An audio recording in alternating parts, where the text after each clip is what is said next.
Hello friends, बहुत बहुत स्वागत है आप सभी का एक बार फिर से सरकारी हट में। तो इस वीडियो में जो है हम लोग एक बहुत ही इंपॉर्टेंट डिस्कशन करने वाले हैं जो कि केजीएमयू बीएससी नर्सिंग काउंसलिंग 2022 से रिलेटेड होने वाला है। तो आप सभी को जैसे कि पता है केजीएमयू और साथ में जो एबीवीएमओ है, तो सभी जो कॉलेजेस है गवर्नमेंट और प्राइवेट, तो उनकी जो काउंसलिंग है वो डीजीएमयू के थ्रू जो है वो कंडक्ट हो रही है इस बार।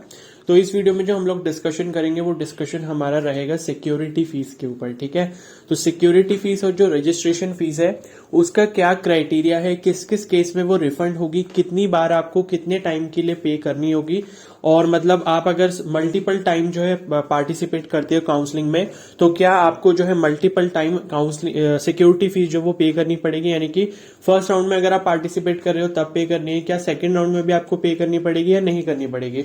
तो ये सारे जितने भी डाउट्स हैं वो आपके इस वीडियो के एंड में जो है वो क्लियर हो जाएंगे।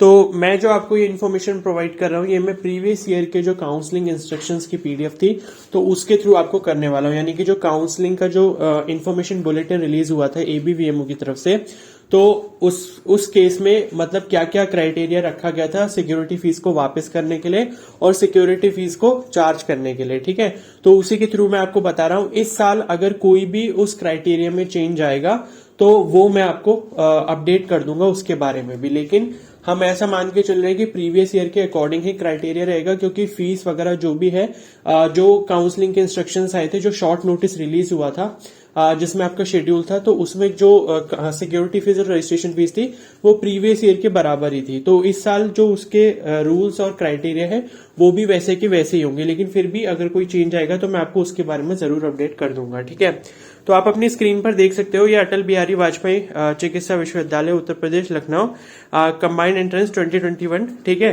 तो इसमें काउंसलिंग का जो है वो प्रोसेस दिया हुआ है। तो इसमें भी वही सेम प्रोसेस था कि 500 रुपीज जो है वो आपका पंजीकरण शुल्क यानी कि रजिस्ट्रेशन फीस है और 5000 रुपीज धरोहर राशि यानी कि सिक्योरिटी मनी है। ठीक है, उसके बाद यहाँ पर देखो लिखा है अभ्यर्थियों के लिए अन्य महत्वपूर्ण अनुदेश। ठीक है, ये पढ़ना थोड़ा इंपॉर्टेंट है।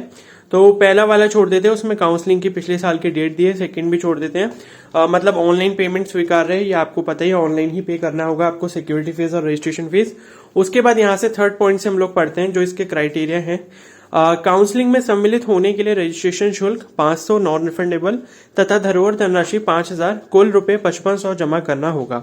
उपरोक्त जमा न होने की दशा में पंजीकरण की कार्यवाही पूर्ण नहीं मानी जाएगी। ठीक है, तो पहली चीज तो याद रखनी है कि 500 rupees registration fees, 5000 rupees security fees, total आपका 5500 रुपीज हो गया, यानी कि 5500 रुपीज हो गया। ये आपको जमा करना ही पड़ेगा, अगर आप जमा नहीं करोगे तो आप काउंसलिंग में एंट्री नहीं ले पाओगे। ठीक है, उसके बाद नेक्स्ट पॉइंट है यदि काउंसलिंग के पश्चात आवंटित संस्था में अभ्यर्थी द्वारा प्रवेश नहीं लिया जाता है तो जमा सिक्योरिटी मनी 5000 विश्वविद्यालय के पक्ष में जब्त कर ली जाएगी। तो यहां से एक चीज अच्छे से समझ लो कि फर्स्ट राउंड की काउंसलिंग में आपने पार्टिसिपेट करा और सपोज आपने जो भी चॉइस फिल करी है उन चॉइसेस में से एक चॉइस आपकी सेलेक्ट होके आपको वहां पर सीट अलॉट हो गई, उस कॉलेज में सीट अलॉट कर दी, और वो कॉलेज में सपोज अगर आप एडमिशन नहीं लेते हो तो उस केस में आपके 5000 रुपए की सिक्योरिटी फीस जो वो आपको वापस नहीं दी जाएगी। तो पहला सबसे इंपॉर्टेंट पॉइंट आपको ये ध्यान रखना है।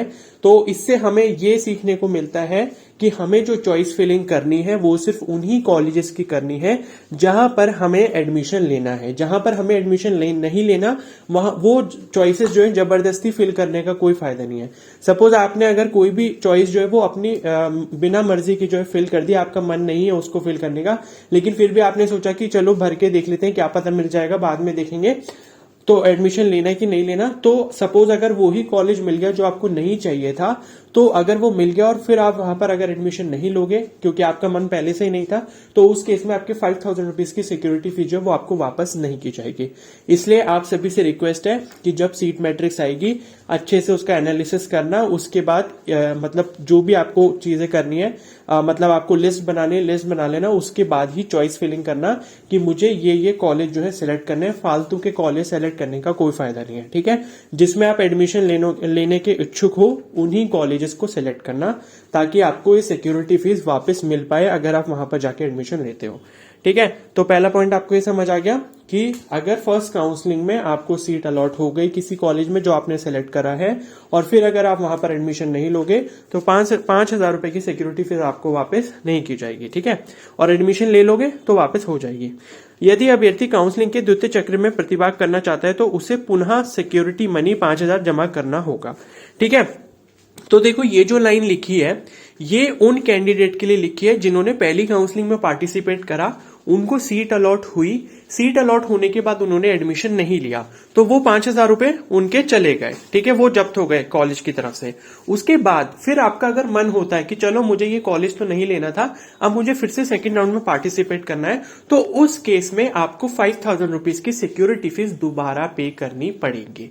समझ आ गई बात। लेकिन दूसरा केस क्या है कि 5,000 रुपए की सिक्योरिटी फीस अगर आपने फर्स्ट काउंसलिंग में पे करी, आपने जो भी चॉइसेस फिल करी, आपको उनमें से कोई भी एक सीट अलॉट हो गई, कॉलेज अलॉट हो गया, वहां पर अगर आप एडमिशन ले लेते हो तो उस केस में आपको दोबारा अगर सेकंड राउंड की काउंसलिंग में पार्टिसिपेट करना है तो उस केस में आपको फिर से सिक्योरिटी फीस डिपॉजिट नहीं करनी होगी। अभी हम लोग ये आगे देखने वाले हैं। ठीक है, उसके बाद नेक्स्ट पॉइंट देखो, अभ्यर्थी को प्रथम चक्र से आवंटित सीट पर प्रवेश प्राप्त करना होगा। आवंटन के पश्चात प्रवेश न लेने अथवा प्रवेश के पश्चात त्याग पत्र देने की दशा में अभ्यर्थी द्वारा जमा की गई धरोहर धनराशि 5,000 जब्त कर ली जाएगी। तो ये मैंने बता दिया, फर्स्ट राउंड की काउंसलिंग में सीट मिली, आपने एडमिशन नहीं लिया तो 5,000 रुपीज आपके गए। और सपोज आपने एडमिशन ले लिया और एडमिशन लेने के बाद आपने बोला कि अब मैं एडमिशन यहां से कैंसिल करवाना चाहता हूं, तो उस केस में भी आपके 5,000 रुपए वो चले जाएंगे। ठीक है, उसके बाद है ऐसे अभ्यर्थी पुनः धरोहर धनराशि जमा करने के पश्चात ही द्वितीय चक्र में काउंसलिंग के लिए अर्ह होंगे। तो उस केस में मतलब ये दोनों ही केसेस कि आपने जो है एडमिशन नहीं लिया जो आपको फर्स्ट राउंड में सीट मिली है, या दूसरा केस आपने एडमिशन ले लिया उसके कुछ दिन बाद आप कैंसिल करा लेते हो सेकंड राउंड की काउंसलिंग से पहले तो कैंसिल करा लेते हो, तो उस केस में भी आपके 5,000 वो चले गए। और उसके बाद आपका अगर मन होता है सेकंड राउंड की काउंसलिंग में पार्टिसिपेट करने का तो फिर से आपको 5,000 रुपए की सिक्योरिटी फीस पे करनी होगी। ठीक है, आई होप ये डाउट क्लियर हो गया होगा।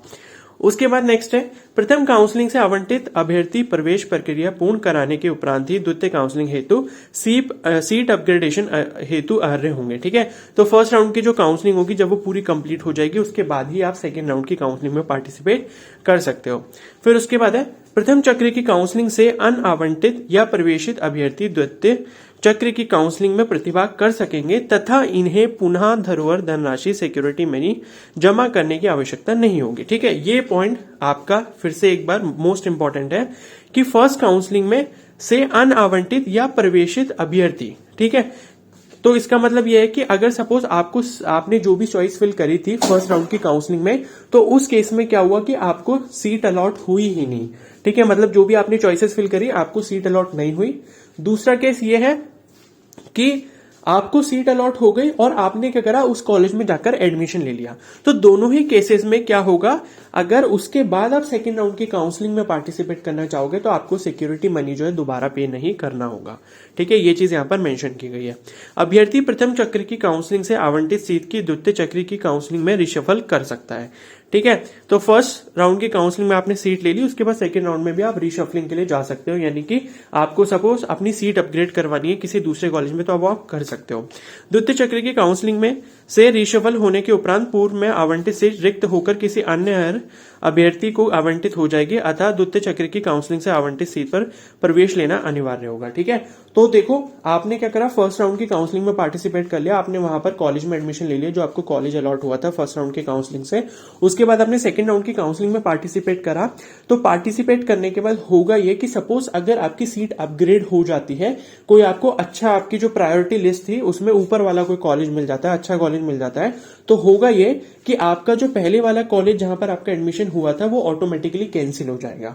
ठीक है, वो कैंसिल हो जाएगा तो वहां की सीट कैंसिल हो जाएगी और सेकंड राउंड में जो आपको कॉलेज अलॉट हुआ है तो वहां पर आपको एडमिशन लेना कंपलसरी होगा। ठीक है, और उसके बाद लिखा है रिशफल ना होने की दशा में अभ्यर्थी द्वारा प्रथम काउंसलिंग से प्रवेश ली गई सीट यथावत बनी रहेगी। यस, मतलब सपोज आपने सीट अपग्रेड करवाने की कोशिश करी सेकंड राउंड की काउंसलिंग में पार्टिसिपेट करके, तो सपोज आपको सीट मिली ही नहीं, मतलब अपग्रेड नहीं हो पाई सेकंड राउंड की काउंसलिंग में, तो फर्स्ट राउंड की जो सीट है आपकी वो एज इट इज आपके लिए रिजर्व रहेगी। आपका एडमिशन वहीं पर चलता रहेगा, यानी कि आप वहां पर अपनी क्लासेस कंटिन्यू कर सकते हो इन केस सेकंड राउंड की काउंसलिंग में आपकी सीट अपग्रेड नहीं हो पाती।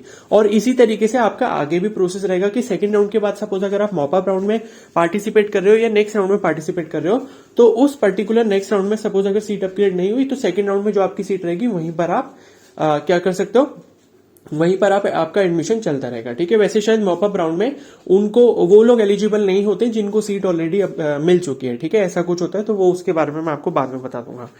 उसके बाद है काउंसलिंग की प्रक्रिया समाप्त होने के पश्चात धरोहर धनराशि ₹5,000 अभ्यर्थी को ऑनलाइन माध्यम से वापस की जाएगी। ठीक है, तो ये जो 5,000 रुपीज की सिक्योरिटी फीस होती है, ये उसी अकाउंट में आपके वापस आती है जिससे आप कटवाओगे इसको। ठीक है, मतलब जिससे आप पे करोगे उसी अकाउंट में आपको वापस दी जाएगी।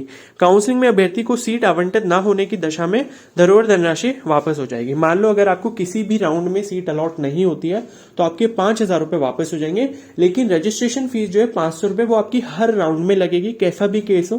ठीक है, मतलब आप एडमिशन लो ना लो, 500 रुपए आपको हर राउंड में पे करने पड़ेंगे अगर आप मल्टीपल राउंड में पार्टिसिपेट करते हो, और वो नॉन रिफंडेबल होगा, वो आपको वापस नहीं मिलेगा। सिर्फ सिक्योरिटी फीस जो है वो आपको वापस मिलेगी। ठीक है, और उसके बाद है ऐसे अभ्यर्थी जिन्हें प्रथम चक्र में सीट आवंटित हो जाती है और वे द्वितीय चक्र की काउंसलिंग में भी भाग लेते हैं तथा द्वितीय चक्र की काउंसलिंग में भी उन्हें प्रथम चक्र में आवंटित सीट ही पुनः आवंटित हो जाती है, तो उन्हें द्वितीय चक्र की काउंसलिंग के पश्चात पुनः प्रवेश प्रक्रिया पूर्ण करनी होगी, अन्यथा उसका आवंटन निरस्त माना जाएगा और उक्त सीट को रिक्त मानते हुए मॉपअप चक्र से भर दिया जाएगा। ठीक है, तो ये लिखा है कि सेकंड राउंड में जो आपको सीट सपोज वही वाली मिल गई जो आपको फर्स्ट राउंड में मिली थी, तो आपको दोबारा से जो है वो एडमिशन का प्रोसेस जो भी होगा वो करना पड़ेगा, अदरवाइज वो सीट भी कैंसिल हो सकती है। ठीक है, तो ये सब चीजें आपको बाद में पता लग जाएंगी, उसकी टेंशन लेने की जरूरत नहीं है। ठीक है, और security fees, hostel fees, miscellaneous fees आदि द्वितीय चक्र की काउंसलिंग के उपरांत ही प्रवेशित कॉलेज में जमा की जाएगी। तो ये जो पॉइंट है ये आपका उस नोटिफिकेशन में भी लिखा होता है जो मैंने आपको वहां पर एक्सप्लेन करा था। तो आपको सिर्फ जब आपका एडमिशन होगा अभी सेकंड राउंड की काउंसलिंग तक तो जो है आपको जो फीस पे करनी होगी वो सिर्फ आपकी ट्यूशन फीस होगी और एडमिशन फीस हो सकती है। ठीक है, बाकी ये सब जो फीस लिखी है, hostel fees, mess fees, miscellaneous fees, जो भी अलग अलग फीस होती है, ये आपको सेकंड राउंड की काउंसलिंग तक पे नहीं करनी होगी।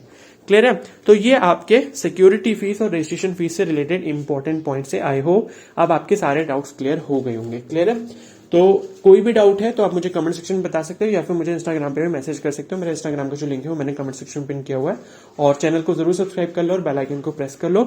इससे रिलेटेड जो भी इंपॉर्टेंट अपडेट्स होंगे, इंपॉर्टेंट इन्फॉर्मेशन होगी, वो मैं आपको टाइम टू टाइम कन्वे करता रहूंगा। Okay, so thank you and have a nice day.